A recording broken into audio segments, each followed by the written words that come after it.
It's our first time doing riverside camping and we're so happy it's here at Green Heights in Tanay. Let me tell you why.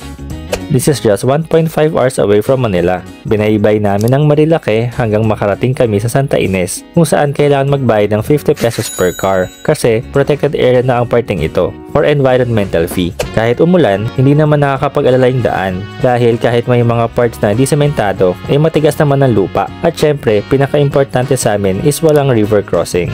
Pagdating namin is nag-register muna kami, then the staff helped us bring our things sa camping area. Note na hindi lahat ng area is pwedeng katabi ang kotse pero hindi naman malayo ang parking. 700 pesos entrance fee per pax. All in na. Libre ang mga bata.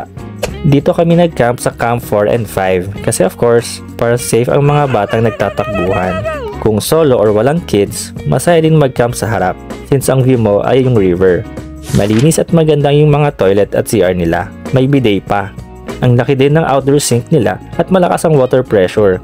Walang data dito pero may Starlink sila so pwedeng mag-work from camp.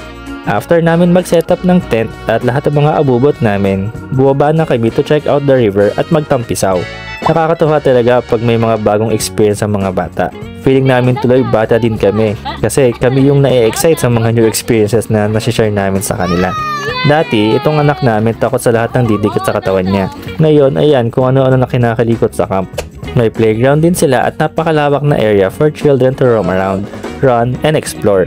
We make sure talagang mapagod sila kakalaro para sa gabi makatulog agad at kami naman ang makarelax. Meron nga pala silang pa-bonfire dito. Kinabukasan naman, sinalubong kami ng maulang panahon. Ayan, sinamantala ng mga bagets at naligo sila ng kaunti sa ulan.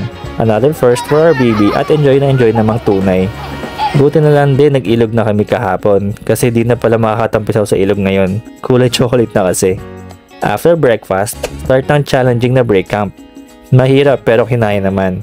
Ang pinakamahirap dito ay magpatuloy ng gamit pag-uwi. Overall, we really enjoyed our camping here at Green Heights. Another kid-friendly campsite na babalik-balikan. Kayo, saan ang favorite campsite nyo? Comment nyo naman para mapuntahan next. O siya, yun na lang muna for now. Till our next camping trip, bye!